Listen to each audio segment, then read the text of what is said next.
Saya bila dapat satu report, ni saya tak sebut nama, ni umum dah, pengajar umum.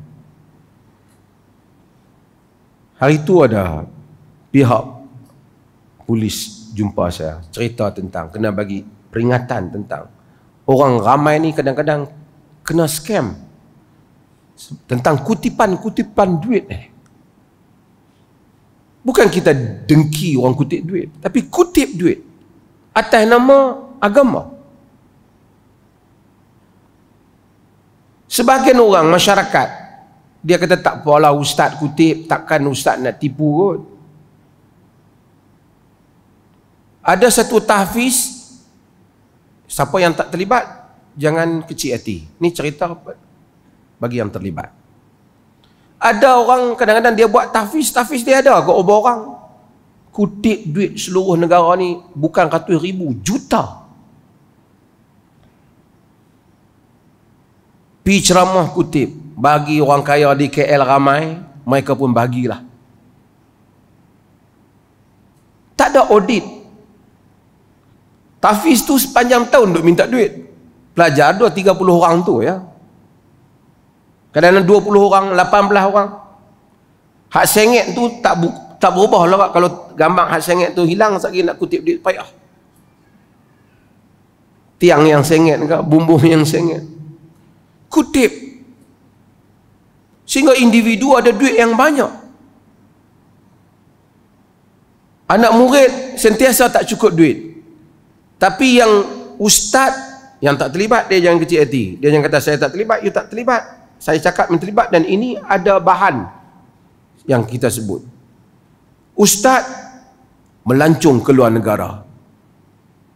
Kalau ustaz tu ada perniagaan dia, tak apalah, duit dia lah.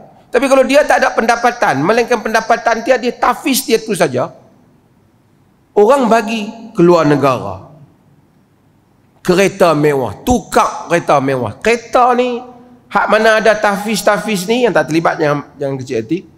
Sebahagian ni kira tarah menteri lah mereka. Bodyguard, kereta.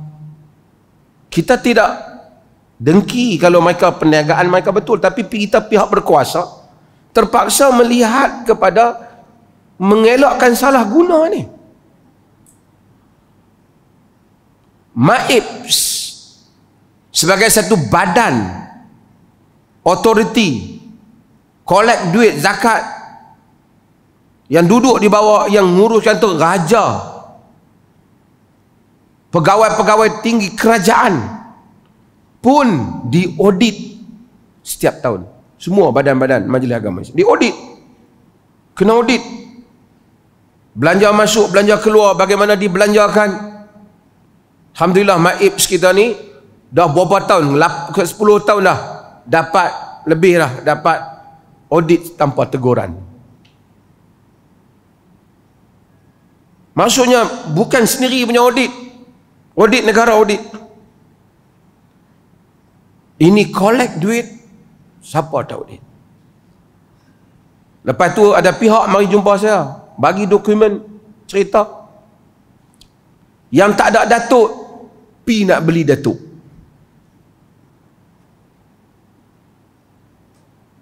Bila datuk tak dapat, duit dah bayar, pakailah juga datuk. Ustaz datuk apa, tak tahu. Kononnya kalau ada datuk baru boleh berdakwah lah kot. Bukan ada apa datuk ni. Tapi dalam ceramah, dunia. Jangan lihat pada pangkat dengan apa. Saya bukan kata salah dapat datuk. Saya pun pakai gelaran tu dalam negeri ni. Tapi bukan orang cari yang tu. Apatah lagi spend duit untuk itu. Orang menega mungkin ada tujuan mereka. Tapi kalau orang agama, apa tujuan dia? Saya cakap umum ni. Siapa yang tak terlibat, dia jangan terasa. Apa tujuan dia? Dan harta yang orang bagi tanpa diaudit. Kita bercakap tentang scammer. Bagi duit ke orang, bagi duit ke orang. Ini pun bagi duit dimanipulasikan di atas satu semangat agama. kononnya untuk membebaskan diri pada dosa, cari, bagilah. Akhirnya akaun yang begitu banyak tanpa kawalan. Sebab tu kita kata kutip duit ni semua negeri mesti mengikut peraturan. Tak boleh satu orang main-main dia kutip duit orang. Tuan-tuan, saya nak buat apa, dia kutip. Apa yang dia nak buat kita tak tahu. Dan kita dampak banyak report. Duit berpeti-peti ada dalam rumah. Boleh belanja macam-macam. Ini report daripada mulut yang melihat dan mengurus.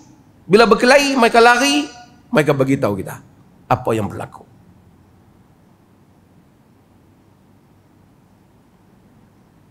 Saya minta pihak kerajaan supaya audit semua kutipan-kutipan ini. Orang Islam kadang-kadang dia di atas kepercayaan. Dia kata BP dia bagi dengan jujur, tapi trust because of religion, because of belief, and you manipulated belief tu. Manipulate belief tu. Sehingga dia bagi, dia tak, kita kadang-kadang tanya, entah duk bagi ni dia tahu ke? Dia pergi belanja duit tu. Tak tahulah, saya kira dapat pahala sudahlah. Sebab tu kita bukan nak bagi, boleh bagi. Saya tak nafi, saya pun secara personal ada orang bagi, di atas bagi. Mungkin dia suka dengar ceramah saya, tapi saya akan clearkan pada dia, entah bagi untuk apa. Kalau dia kata tak ada, memang nak bagi sajalah, duit raya ke duit apa, okey, clear. Kalau entah abang kata aku anak tak cukup makan ke apa, anak alhamdulillah cukup makan, ada gaji. Setakat nak makan tu lepaslah, aku bermak nak pergi makan tengah malam ada lagi. Tapi saya nak sebut hal ini supaya kita tidak terlepas. Kadang-kadang benda ni perlu disebut. Marah orang pengusaha ni, dia dengki, Mufti Perlis dengki kami banyak duit. Saya tak dengki, alhamdulillah. Tapi ini adalah harta orang Islam. Di seluruh Malaysia ni tuan-tuan tengok, collect duit. Semua orang pakai buat tahfiz, buat sekolah agama, dan sebahagian dalam Perlis ni. Saya suruh kita perhatikan, kenapa tak mau ambil kelulusan daripada JAIBS untuk tengok keadaan pelajar. Tuan-tuan tahu ada sekolah yang terbakar. Bila terbakar baru tahu pintu satu, pelajar tak boleh keluar. Lepas tu bila ulas pasal terbakar, apa ustaz kata? Mereka telah mendapat pahala syahid. Betul lah. Tapi kita tak boleh memudahkan seperti itu. Kemudian orang seluruh Malaysia sentimen bagi duit. Sekarang kita tanya, duit tu pergi mana? Ibu bapa yang tanya, ibu bapa tu sendiri tanya, ke mana duit tu semua pergi? Manipulasi golongan agama ini mesti dikawal. Kerana Tuhan sifatkan al-ahbar wa ruhban.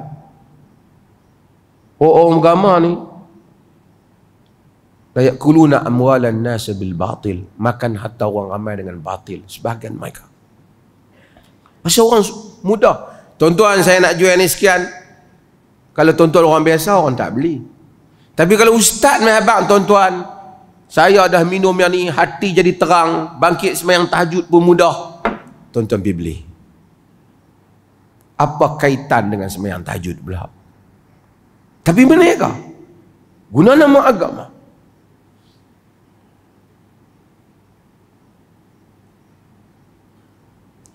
Fawailu lilladzina yaktubuna alkitaba biaydihim thumma yaquluna hadza min indillah liyashtaru bihi thamanan qalila. Allah kata, Allah tempelak ahlul kitab. Celaka orang-orang yang menulis kitab dengan tangan mereka, kemudian menyatakan ini daripada Allah untuk membelinya dengan harga yang murah. Guna nama agama. Kita memang menentang hal ini. Kalau kita mau, kita boleh membuat langkah yang sama. Kita pun walaupun tak pandai, pandai jugalah bercakap. Boleh jugalah nak manipulasi orang. Ceramah sikit bagi tuan-tuan sedih, tuan-tuan tolong bagi duit sikit kat saya kerana saya nak buat apa. Saya ingat tuan-tuan pun bagi. Tapi itu bukan jalan yang benar. Dan kalau wang orang diambil dengan cara yang tidak benar, ia adalah mungkar, dan mungkar itu mesti dicegah. Dan pihak berkuasa mesti mencegah. Sama ada orang awam tak boleh kutip duit orang. Bagaimana golongan agama boleh kutip duit sampai ratus ribu tanpa kita bertanya ke mana duit itu pergi?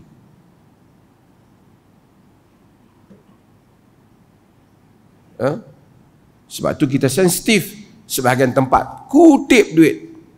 Dia kutip di negeri lain kena ambil. Dia kutip di Perlis, peraturannya ada. Peraturan kena ada.